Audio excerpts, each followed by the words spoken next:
It's time for the Daily Stand Up Podcast presented by AgileDad with your host, Lee Henson. Without any further ado, let's get started.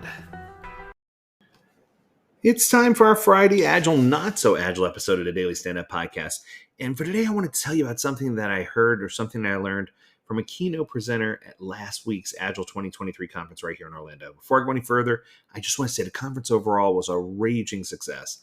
So many great and powerful speakers there. I was honored to have the privilege to speak there. The presentation was incredible. I had a couple hundred people in the room. It was absolutely amazing. But I want to talk about the keynote presentation that happened on Wednesday, July 26th. And it was with a young lady by the name of Bushra Amiwala.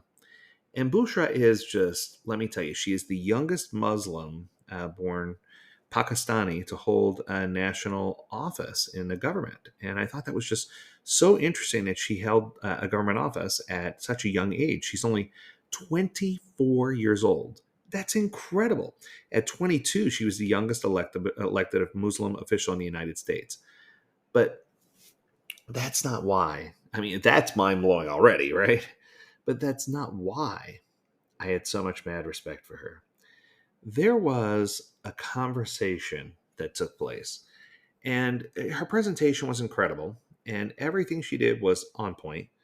But there was a bigger conversation that took place, and in the end, she did some Q&A, and her bubbly personality was just on point. Everything about her was really, really nice.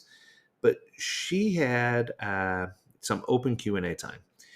And many people were asking valuable questions about her and about her career and about how she overcame objection and how she faced things. But then there was one person, and this person is someone I adore. I just want to make sure I point that out. This person is Michael Sahota.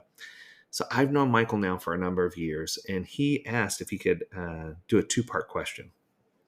Now, I know what you're thinking. Where is he taking this? Seems like I'm rambling, but this is going to go someplace really cool, really fast. Here we go. He said the first part's actually not a question, and this is what he pointed out. She, in her presentation, talked about genderism, sexism, racism.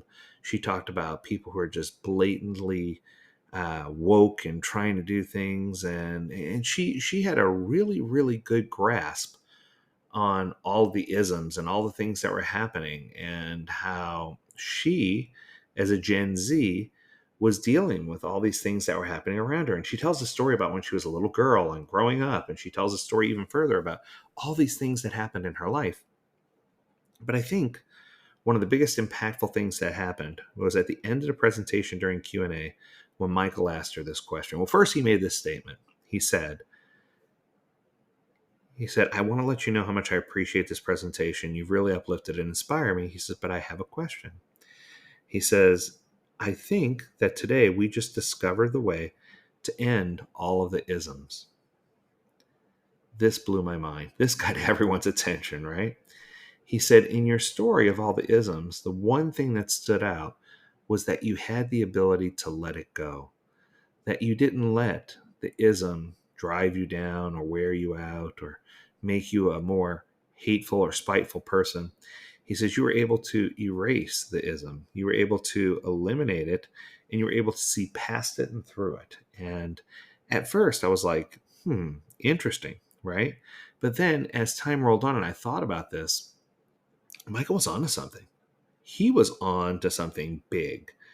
And I think that this is a direct representation, and I hope that this doesn't cause anyone to feel pain, angst, or grief, but he did bring up the topic of, in order for us to overcome this culture of wokeness from both sides, we need to come to terms with letting some things go and making ourselves a better person.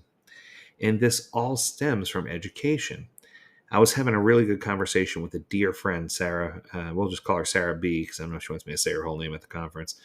And Sarah and I have been friends for years. And one of the things that we were talking about is the power of letting go and the power of understanding people. And in my presentation that I gave in LIS was Perfect Agile Coach, I had an opportunity to use these three words, help me understand. And I explained to the class to the session, that if there was anything that they took away from my workshop, anything at all, please just only take away those 3 words: help me understand. If someone makes a mistake, if someone gets in trouble, if something happens, help me understand what happened. Help me understand how we got to this point. If something happens and someone makes a bad choice, or if something doesn't go quite as planned, there's always help me understand how we got in this situation.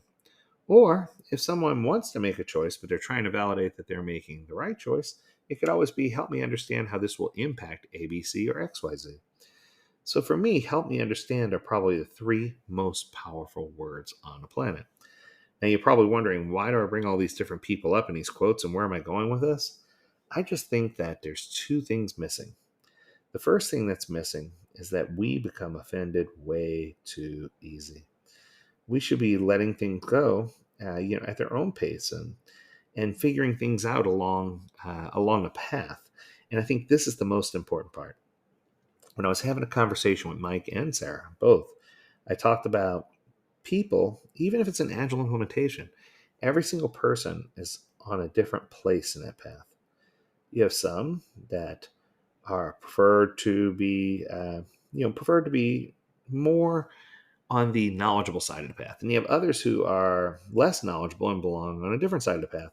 But people are at all different places on this path when it comes to adoption. And we need to understand how we can directly impact them or interact with them, and what we can do to build that rapport in those relationships so that we have a fallback when we need something. And I know it sounds silly, but a lot of this is about relationship building. A lot of this is about figuring out who we are. And I think that sometimes the woke culture is going to be washed away, but it's not going to be by, 1 wash, 2 wash, red wash, blue wash, right? It's just we need to understand and come to terms with first that the isms shouldn't be there to begin with. But if they are there, then we need to take a step back and let it go. We need to stop feeling so woe is me about, oh, you said this and that could offend someone. Okay, well, did it offend you? And if it did, let's talk it out. If it didn't offend you, then why are you bringing it up, right? And I think that sometimes people don't understand that sometimes the best medicine of all is to let it go. Because sometimes arguing is a futile point. So I made this comment, so I'm going to say it again. Whether it's Joe Biden or Donald Trump, if I had an hour-long argument with either one of them, would I make any progress? If your answer was yes, you're crazy. The answer is no. Even if I had an argument with them for an hour, it wouldn't make any progress at all. Why? Because some people are just so set in their ways that an hour is just not going to give me enough time to really make a difference. But at the same time, if you have people who are cooperative, who are allies, who will stand, it's easy for you to make conscious decisions and to get to a point where you are able to really know what's going to have the greatest impact. Now, I kind of danced around this a little bit, but I think the big message I'm trying to send is that we each have a thread, if you will. And this thread is what connects us from our personal physical life to our spiritual life and the way that we treat others.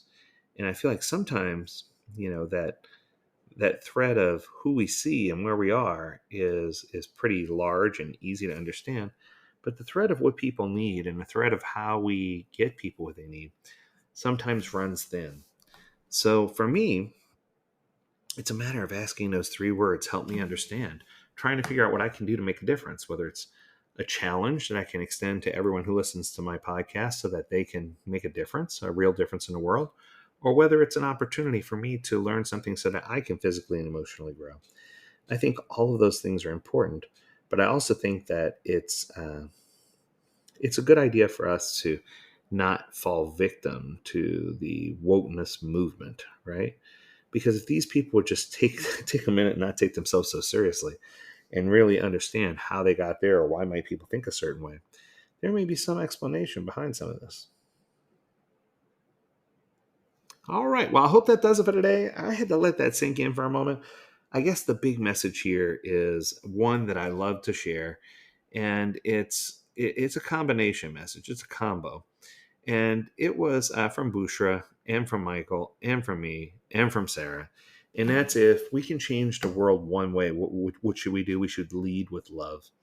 If we can lead with love and lead with light and help people to grow and encourage them to overcome their obstacles and their mistakes, help them better understand what's happening and treat them with dignity and respect, that's going to help all of us grow both today and into the future. That's going to do it for this episode. I hope you have an amazing weekend. And as always, we encourage you to stay healthy, stay well, and stay agile, my friends. Until next time, do take care.